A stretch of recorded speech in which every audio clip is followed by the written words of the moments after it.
ఇక్కడ ఇచ్చేసిన మన మీడియా ప్రజలకు నా నమస్కారం. నేను మన వైజాగ్ అమ్మాయినండి. నేను కూడా వైజాగ్ అమ్మాయినే. సౌత్ సైడ్ నుంచి హైదరాబాద్ వెళ్ళి ఫస్ట్ జెమినీ టీవీలో యాంకర్ గా చేసి తర్వాత అంటే ఎన్టీవీ, TV9 ఇవన్నీ చేసుకుంటూ తర్వాత సీరియల్స్ లో వెళ్ళిన తర్వాత నెక్స్ట్ ఒక మూవీ ప్రొడ్యూస్ చేద్దాం అంటే ఆఫ్టర్ మ్యారేజ్ తర్వాత మూవీ ప్రొడ్యూస్ చేశాను, హీరోయిన్ యాక్ట్ చేశాను అందులోని. ఆ తర్వాత నార్మల్లీ కోవిడ్ వచ్చిన తర్వాత అందరు గ్యాప్ తీసుకున్నారు, మీడియా వాళ్ళందరూ గ్యాప్ తీసుకున్నాను. బట్ నేను సింపుల్ గా మళ్ళీ మా అమ్మ వాళ్ళని కలవడానికి వైజాగ్ వచ్చినప్పుడు ఇక్కడ ఆడిషన్స్ ఫ్యాషన్ రంగంలో ఆడిషన్స్ జరుగుతున్నాయి. సో జస్ట్ ట్రై చేద్దాము అన్న విధిగా ట్రై చేశాను. రెడిసన్ బ్లూలో జరిగాయి ఈ auditions. Glamour miss and Mrs India 2024 auditions జరిగాయి. అంటే చాలా స్టేట్ల నుంచి, నార్త్, సౌత్, ఇంకా యూపీ వీళ్ళందరూ అందరి నుంచి వచ్చారు, చాలా మంది వచ్చారు. ఆ తర్వాత అందరి మధ్యలో ఆడిషన్ లో సెలెక్ట్ అయ్యాము. అంటే సెలెక్ట్ అయిన 300 మెంబర్స్ లో 300 మెంబర్స్ తర్వాత మాకు సెక్షన్స్ అయ్యాయి. మలేషియా తీసుకువెళ్లారు. మలేషియాలో ఓన్లీ అంతమంది సెలెక్ట్ అయిన దాంట్లో ఓన్లీ 35 మెంబర్స్ తీసుకెళ్లారు. సో 35 మెంబర్స్ లో 9 మెంబర్స్ ని సెలెక్ట్ చేయడం జరిగింది. ఆ 9 మెంబర్స్ లో ఒక మెంబర్, నేను కూడా ఒక మెంబర్ని. ఆ తర్వాత 9 మెంబర్స్ లో కూడా అంటే ప్లస్ సైజ్, ఇందులో కేటగిరీస్ ఉన్నాయి. Plus size and senior like 40+ and మనం మిస్సెస్ ఇండియా ఇలా కేటగిరీస్ ఉన్నాయి. ఆ కేటగిరీలో నాకు మిస్సెస్ ఇండియాగా 2024 గ్లామర్ వాళ్ళు ఇచ్చారు. అది కూడా సౌత్ అమ్మాయిని నేను ఒక్కదాన్నే ఉన్నాను. అది కూడా మన వైజాగ్ అమ్మాయిని. సో అది రావడం నాకు సో హ్యాపీ, సో ప్రౌడ్ అండి. అంతేకాదు ఎప్పటి నుంచో నేను అనుకుంటున్న డ్రీమ్ ఇది. ఇలా ఒక నాకు ప్లాట్ఫామ్ రావాలి, ఈ ప్లాట్ఫామ్ లో నేను మాట్లాడాలి. మాట్లాడేది కాదు, ఇలాంటి కొన్ని చారిటీలు నాకు వచ్చే దాంట్లో చారిటీకి కొంచెం హెల్ప్ చేయాలి. అంతేకాకుండా హ్యూమనిజం గురించి కానీ, మన చైల్డ్ గురించి కానీ అవన్నీ మాట్లాడాలి. అది ఎలా మనం చెప్తే నార్మల్ పర్సన్ కి ఎంకరేజ్ అనేది ఉంటుంది. అదే మనకు ఒక ప్లాట్ఫామ్ దొరికితే ఆ ప్లాట్ఫామే ఇది అయితే సో హ్యాపీ. ఎందుకంటే ఇంతమంది పెద్దవాళ్ళ మధ్యలో మాట్లాడడం ఇది ఎక్కడికో వెళ్తుంది. సో అది వెళ్ళాలని కోరుకుంటున్నాను. అది మీరే చేయాలని కోరుకుంటున్నాను. Thank you so much media. Thank you all. Mrs glamour India award విజేత మిసెస్ గ్లామర్ ఇండియా అవార్డు విజేత హేమలత రెడ్డి గారికి నాకు హృదయపూర్వక శుభాకాంక్షలు తెలియజేస్తున్నాను. ఎందుకంటే చాలా కంటెస్ట్ జరుగుతుంటాయి, కానీ వెలుగులోకి వచ్చేది విన్నర్ ఒకళ్ళే వెలుగులోకి వస్తారు. సో ఇలాంటి ఆపర్చునిటీ గురించి ఎన్నో రోజుల నుంచి అవకాశం ఎదురు చూస్తున్న ఈ అవకాశాన్ని తప్పకుండా సమాజ సేవ గురించి అలాగే మహిళల్లో చైతన్యాన్ని తీసుకురావడానికి ఉపయోగించుకుని మంచి కార్యక్రమాలు చేపట్టాల్సిందిగా కోరుతున్నాను. ఇలాంటి అవకాశం వచ్చినప్పుడు డెఫినెట్ గా ఈ సంవత్సరంలో మళ్ళీ నెక్స్ట్ వాళ్ళు వచ్చే లోపల ఈ అవకాశాన్ని ఫుల్గా ఉపయోగించాలి. ఆల్రెడీ ఆవిడకి ఒక హీరోయిన్ కింద అలాగే తర్వాత ప్రొడ్యూసర్ కింద ఆల్రెడీ ఒక ప్లాట్ఫామ్ ఉంది కాబట్టి దీన్ని కూడా ఉపయోగించుకొని ఇంకొంచెం ముందు ఇంకా మంచి కార్యక్రమాలు చేపట్టాలి. ఇలాంటి కార్యక్రమాల్ని ఎప్పుడు విశాఖ ప్రజలకి ముందుకు తీసుకెళ్తున్న మీరు మాకు కూడా కంగ్రాచులేషన్ చెప్తూ ఈ కార్యక్రమానికి చేసిన మా స్నేహితుడు మంచి గారికి హృదయపూర్వక ధన్యవాదాలు తెలియజేసుకుంటూ సెలవు తీసుకుంటాం.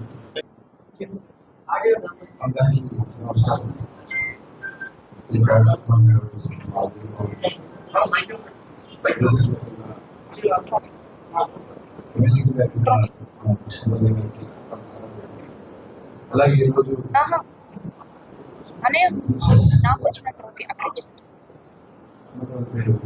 హేమలత రెడ్డి గారికి శుభాకాంక్షలు, కంగ్రాచులేషన్స్.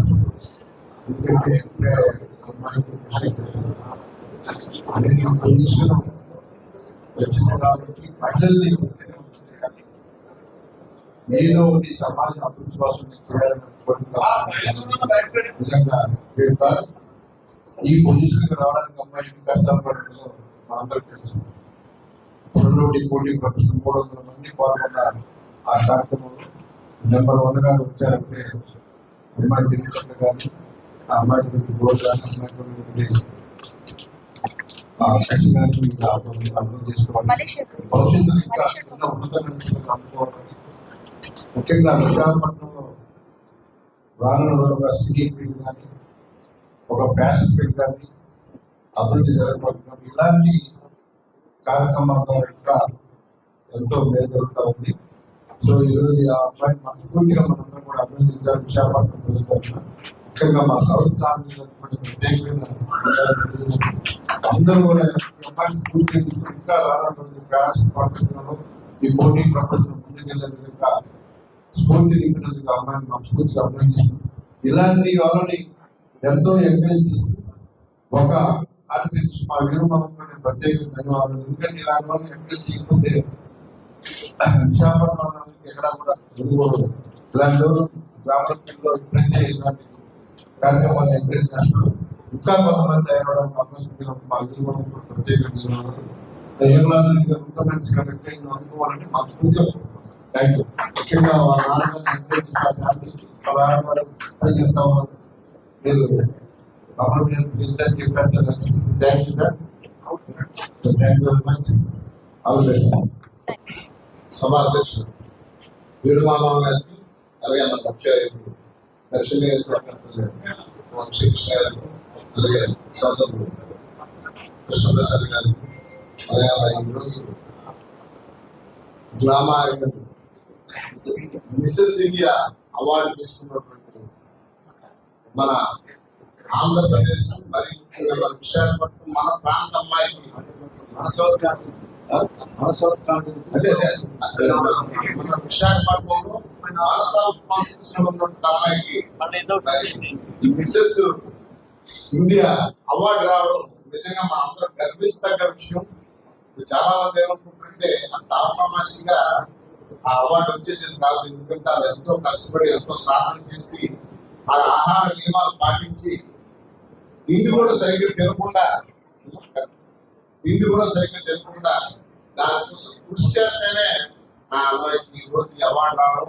ఈ అవార్డు కేవలం ఆమె కూర్చుని కాదు, మన విశాఖపట్నానికి మన విశాఖపట్నం దక్షిణ నియోజకవర్గానికి మనందరికీ వచ్చినట్టుగా భావిస్తూ ఆమెకి కంగ్రాట్ చేస్తూ మరి ఇంకా ఉన్నతమైనటువంటి స్థానానికి వెళ్ళాలని మనస్ఫూర్తిగా కోరుకుంటూ ఆ భగవాన్ ప్రార్థిస్తూ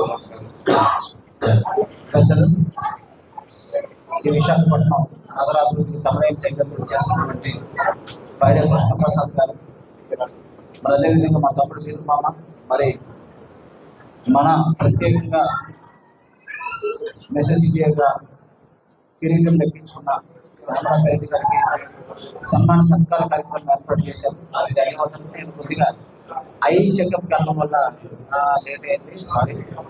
ప్రత్యేకంగా ఏంటంటే ఇటువంటి వారిని ప్రోత్సహించడం వల్ల భవిష్యత్తులో వారు మరిన్ని పోటీల్లో పాల్గొని ప్రత్యేకంగా ఇది వాళ్ళకు స్ఫూర్తిగా నిలబడుతుంది. ఈ కార్యక్రమం కోసం రాత్రి నేను తిరిగి చెప్పగానే మంచి కార్యక్రమం తప్పుడు ఇటువంటి కార్యక్రమాల వల్ల వారిలో ఆత్మస్థైర్యం కానీ అదేవిధంగా వారికి కొంత ప్రోత్సాహకరంగా ఉంటాయని చెప్పేసి హేమలత రెడ్డి గారికి కూడా ఈ సత్కార కార్యక్రమం ఏర్పాటు చేశారు. వీరు గారు ఏం చేసినా అది విలక్షణంగా ఉంటుంది. నేను భవిష్యత్తుగా చెప్పడం లేదు, కానీ వీరు బాగుంటూ ఈ సిటీలో రావడం నేషనల్ ఈవెంట్స్ చేయగల సమర్థులు అనేక ఈవెంట్స్ తీసుకొచ్చి ఎంతో మంది శరత్ కుమార్ గారిని కానీ లేకపోతే అటువంటి పెద్ద పెద్ద సినీ హీరోలు తీసుకొచ్చి గురజాల వేదికగా మరి వాళ్ళందరినీ కూడా సత్కరించుకునే కార్యక్రమం, అదేవిధంగా జాతీయ స్థాయిలో అవార్డ్స్ ఇచ్చే కార్యక్రమం వాటిని నిర్వహించారు.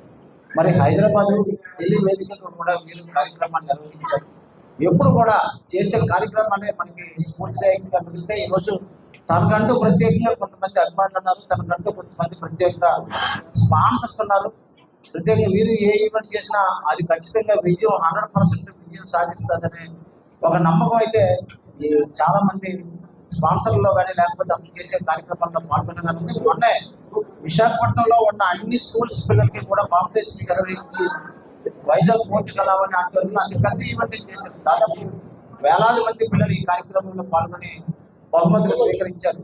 అలాగే నాడు చిన్న సంస్థగా ప్రారంభించిన వీరు సంస్థ ఈ దాదాపు ఈ 2 దశాబ్దాల సమయంలోనే భారీగా ఎదిగింది. అయితే ఇప్పుడున్న సమయంలో ఈవెంట్స్ చేయడం కొంత కష్టం. ఎందుకంటే గతంలో మాదిరిగా కాకుండా కోవిడ్ తర్వాత కొంతవరకు కూడా ముందుకు వచ్చే వారి సంఖ్య తగ్గింది. అయినప్పటికీ కూడా భవిష్యత్తులో మంచి ఈవెంట్స్ చేయాలని, జాతీయ స్థాయిలో ఈవెంట్స్ చేయాలని మీరు ప్లాన్ చేసుకున్నాడు. అది కూడా ఎక్కువ మన శ్రేయస్ అయితే ఎలా ఉందో ఆ సంస్థ టైంలో చేయాలని ఒక సంకల్పం అయితే ఉంది.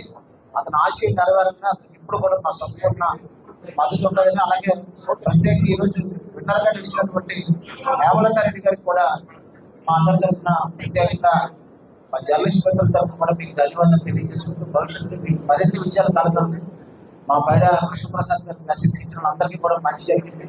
ఖచ్చితంగా ఆయన ఆశీస్సులు కూడా మీకు ఉండాలని తెలియజేసుకుంటూ సెలవు తీసుకుంటున్నాను.